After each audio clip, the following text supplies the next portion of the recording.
गया?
आ गया answer?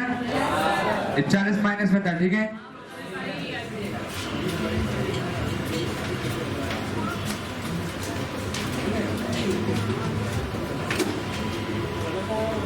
Next question देखें। नेक्स्ट कौन सा नेक्स्ट मतलब कितने हैं नेक्स्ट? पक्का पक्का समझ?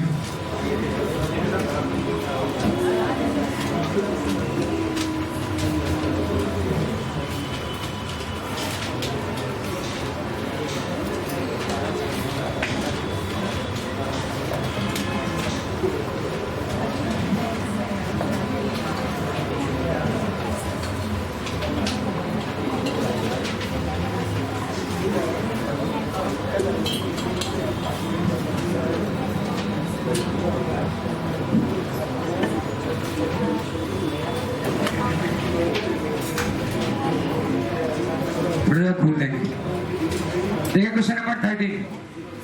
किसी को डाउट है तो में? किसी का पेंडिंग है या नहीं? नहीं, चलो क्वेश्चन नंबर 13 देखें। Following are the summarised balance sheet of Star Limited as on 31 March 2014 and 15। 31 March 2014 और 31 मार्च 2015 को उनकी बैलेंस शीट दी गई है। शेयर कैपिटल है 3400, 3800, मतलब शेयर कैपिटल क्या हो रही है? बढ़ गई। तो नए शेयर इशू किए गए होंगे, तो कौन सी एक्टिविटी में आएगा? प्रॉफिट एंड लॉस 400 से 540 हो गए, ठीक है। 140 से बढ़ गए। इस साल प्रॉफिट हुआ होगा 140।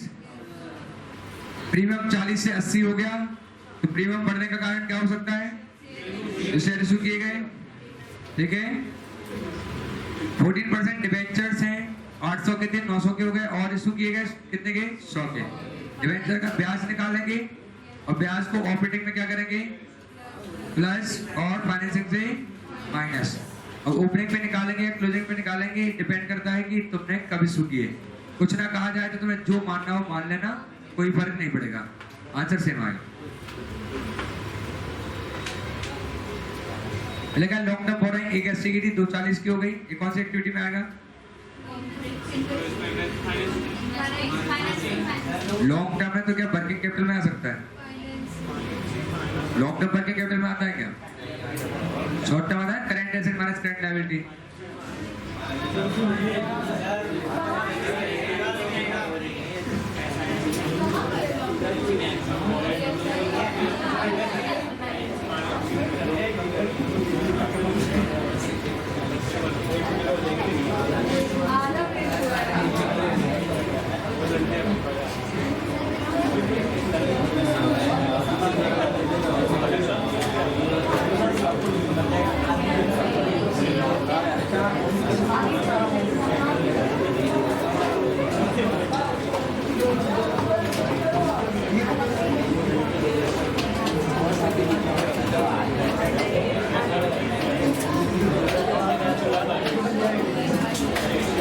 एक मिनट दिखाना क्या तुम्हारे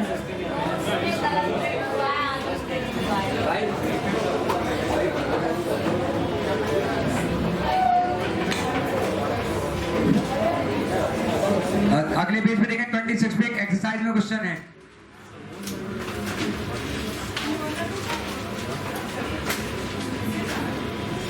वो वाला क्वेश्चन देखें उसमें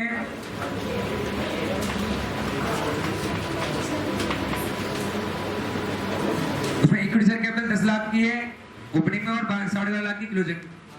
मिल गया क्या? पेज नंबर 26 प्रैक्टिस मैनुअल का अनसॉल्व क्वेश्चन है जिसके पास पीएम हो उनके पास क्वेश्चन नंबर 3 मिलेगा। एक बार नोट से क्वेश्चन नंबर 1, ठीक है? ओके, इसमें देखें following are the summarise balance sheet of Lotus Limited on 31 March 14 and 15। Equity share capital 10 lakh की थी, 12,50,000 की हुई, कितनी बढ़ गई? 2.5 लाख। ठीक है, कौन सी एक्टिविटी में आएगा? कैपिटल जब 10,000 का बढ़ गया है उसका समझना पड़ेगा क्यों। प्रॉफिट एंड लॉस अकाउंट देखें 4 लाख था, 480 हो गया, 80,000 बढ़ गया। Long term loan from bank 5 lakh से 4 लाख हो गया। क्या हुआ है? रिपेमेंट हुआ है। कौन सी एक्टिविटी में आएगा? Finance segment. इनफ्लो या outflow? Outflow. Trade payable 5 lakh से 4 लाख हो गए तो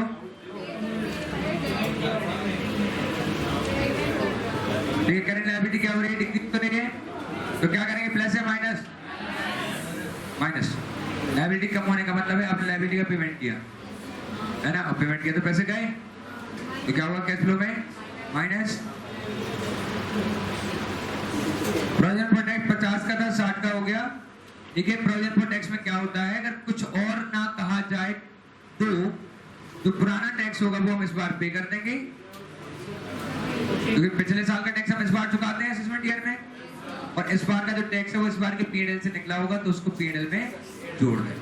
करंट ईयर को जोड़ देंगे और पुराने को माइनस करेंगे अगर कुछ और ना कहा जाए। ये बात मैं समझाऊंगा जब मैं डिविडेंड और टैक्स दोनों बातें समझाऊंगा। ठीक है, एडवांस अकाउंट वगैरह सब, एडवांस टैक्स वगैरह सब समझा दूंगा। अभी के लिए इतना समझ लो कि अगर कुछ ना कहा जाए तो पिछले साल का टैक्स हमने, सिंपल सी बात है, 16-17 का टैक्स तुम कब चुकाओगे? 17-18 कब चुकाओगे? 18-19। तो जो पिछले साल का टैक्स होगा वो तुमने चुका दिया होगा, उसको हम ऑपरेटिंग से माइनस करेंगे। जो करंट ईयर का टैक्स है वो तुमने इस बार पीएनएल से हटाया होगा, इसलिए उसको ऐड बैक करेंगे। ठीक है, ओके। लैंड बिल्डिंग 4 लाख थी, 380 हो गई, मतलब डेप्रिसिएट भी हो सकती है क्योंकि बिल्डिंग है ना, लैंड एंड बिल्डिंग के साथ बिल्डिंग भी है ना, डेप्रिसिएट भी हो सकती है और बिक भी सकती है। मशीनरी बढ़ गई है, खरीदी होगी। इन्वेस्टमेंट मतलब बेचे होंगे। इन्वेंट्री 3 लाख से 280 हो गई। करंट एसेट क्या हो रहे हैं? कम हो रहे हैं, मतलब इन्वेंट्री का क्या हुआ है? बिक गई है, बिक गई है तो पैसे आए होंगे, तो उसको क्या करेंगे? वर्किंग कैपिटल में ले लेंगे। ठीक है, ओके। ट्रेड सेल का कुछ तो भी करेंगे। कैश इन हैंड ओपनिंग है, कैश इन हैंड क्लोजिंग दिख रही है दोनों, और बैंक बैलेंस। अब depreciation return of on land and building है 20,000। ठीक है, लैंड एंड बिल्डिंग का अकाउंट बनाओ।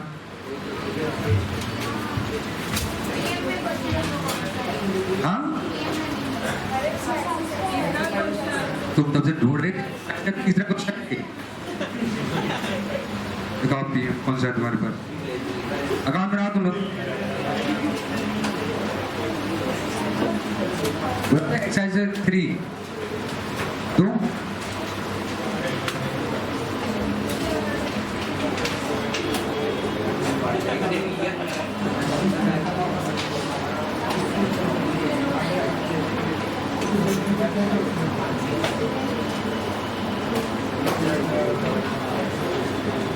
तो ये सबसे आखिरी पेज में थोड़ा ऊपर जाना तो मिल जाए।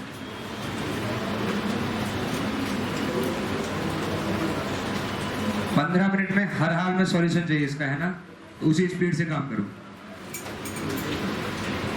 लैंड बिल्डिंग छोटे छोटे अकाउंट बनाने हैं, जरूरत शायद ना लगे, शायद लगे, इसलिए बनाते जा रहे हैं। ओपनिंग कितना? 4 लाख। क्लोजिंग कितना? 380। डेप्रिसिएशन कितना? ठीक है, ओके। बताओ इसमें क्या करें? ऑपरेटिंग में प्लस कर, माइनस की प्लस, क्या कुछ बोल रहे हो क्या? ठीक है, अब यहाँ नेट प्रॉफिट लिखते हो और कहीं तो भी इसको क्या करने वाले? प्लस करने वाले हैं। मैं प्लस कर रहा हूँ। डेप्रिसिएशन किस पे? लैंड एंड बिल्डिंग पे। कितना? 20। Another company sold some investment at a profit of 10,000. This was credited to capital reserve. Investment account बनाना है छोटा सा। बताएं ओपनिंग इन्वेस्टमेंट कितने थे? बताओ नहीं तो मुझे याद है। क्लोजिंग कितने थे? वो क्या बोल रहे हैं? कुछ इन्वेस्टमेंट बेचे गए कितने प्रॉफिट पे? 10,000। बताओ कितने बेचे गए?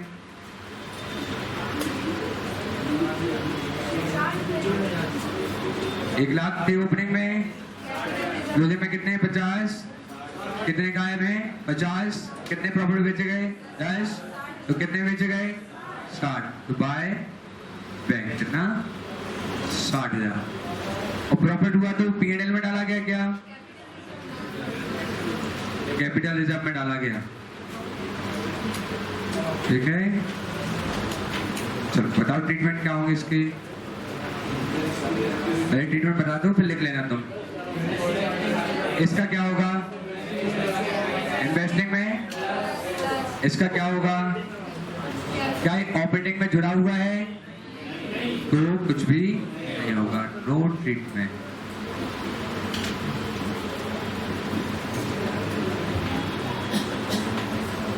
प्लांट में से अकाउंट बना लो इसके बाद।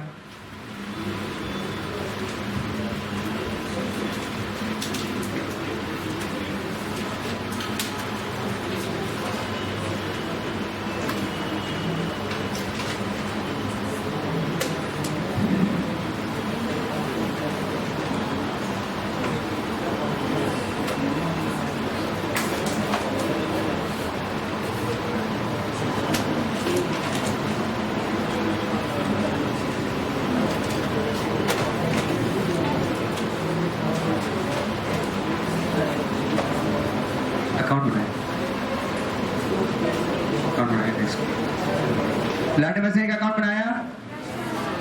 ठीक है, चलो बनाते हैं साथ में। पॉइंट पढ़ लो पहले, क्या लिखा है कि इनकम टैक्स पेड वाला पॉइंट मैं छोड़ रहा हूँ अभी। इसके चौथा अकाउंट बना देंगे कि तुम इनकम टैक्स वाला बनाने लगे नहीं, प्लांट में बनाओगे ना। तो during the year the company purchase of machinery for 2,25,000। They paid 1,25,000 cash and issued 10,000 equity share of 10 each at par. ठीक है, तो देखो प्लांट एंड मशीनरी का अकाउंट देख लेते हैं। प्लांट एंड मशीनरी अकाउंट, ठीक है। बताओ ओपनिंग कितना? 7.5 लाख। क्लोजिंग कितना? 9,20,000। ठीक है, ओके। डेप्रिसिएशन तो उन्होंने बताया नहीं हमें। परचेज कितने का है? 225 का, जिसमें से 125 कैश में दिया गया है। तो 2 कैश कितना? 125 और 2 इक्विटी शेयर कैपिटल। क्या प्रीमियम वगैरह है? नहीं, बेस वैल्यू पर शुरू किए गए। ठीक है, तो कितना हो गया?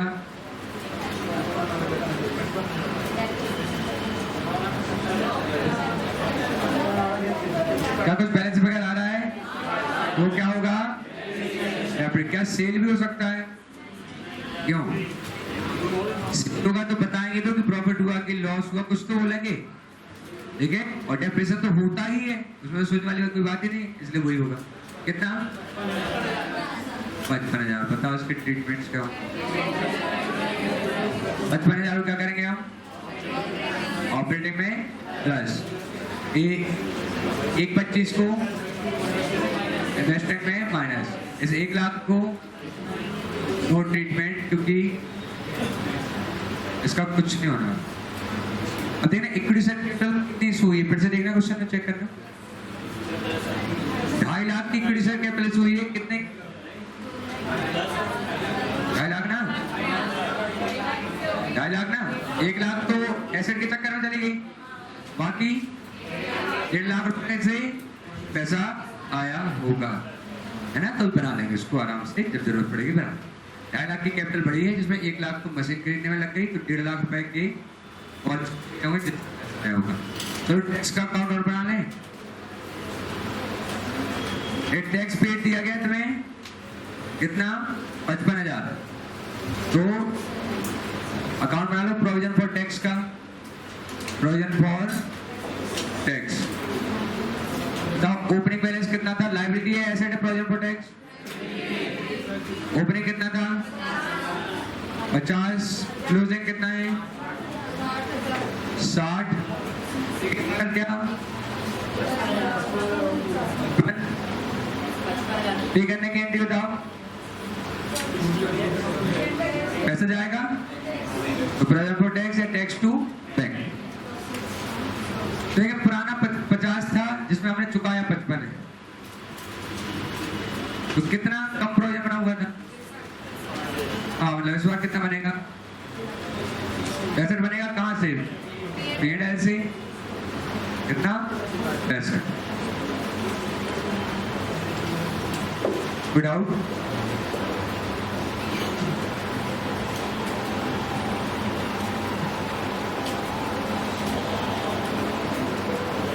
डाउट नहीं कोई। ओपनिंग था 50, क्लोजिंग है 60, पे किया गया 55, तो 50 तो पूरा पे हो गया।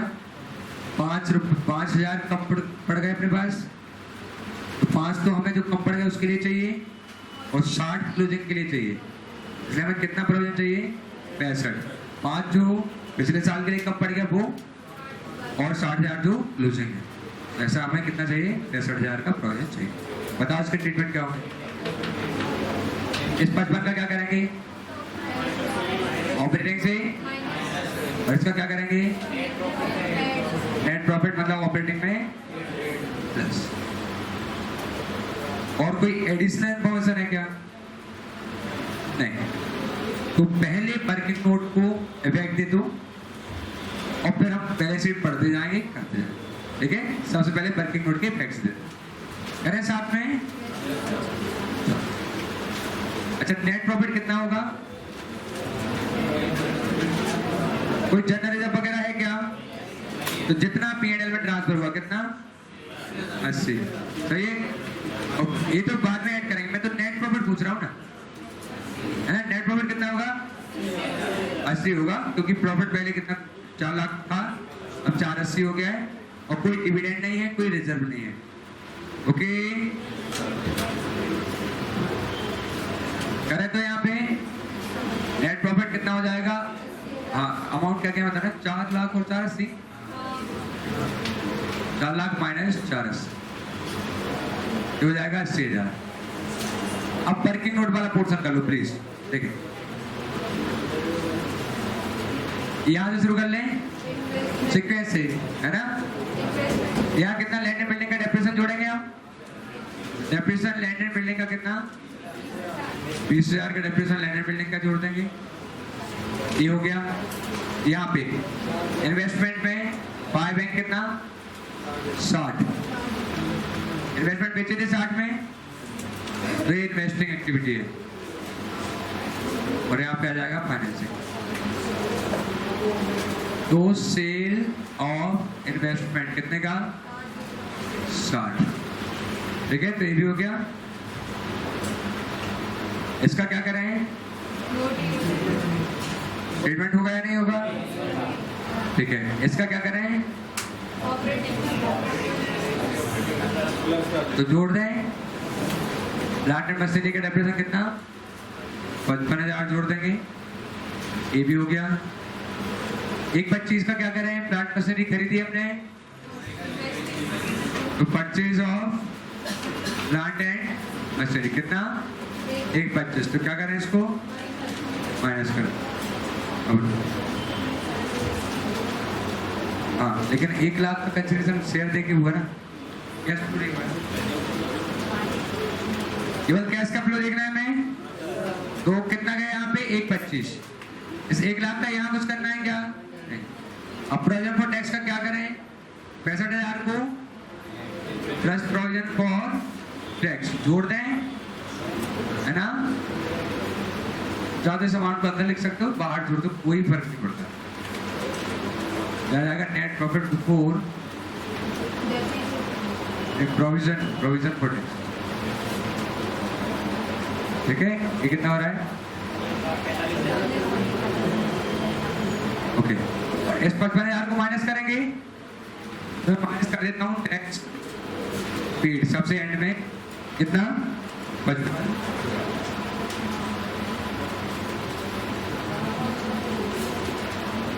यहां तक कोई डाउट हो तो प्लीज डिस्कस करो, बाकी फिर तो क्या एक एक पॉइंट पढ़ना होते जाए। फिर से समझा दे रहा हूँ, डेप्रिसिएशन लगा, हम ऑपरेटिंग में ले गए, यहाँ इन्वेस्टमेंट पिके इन्वेस्टिंग में डाल दिया आपने, इसका कुछ होना नहीं है 10,000 का। प्लांट मशीनरी पे 55,000 का डेप्रिसिएशन हमने ऑपरेटिंग में प्लस कर दिया,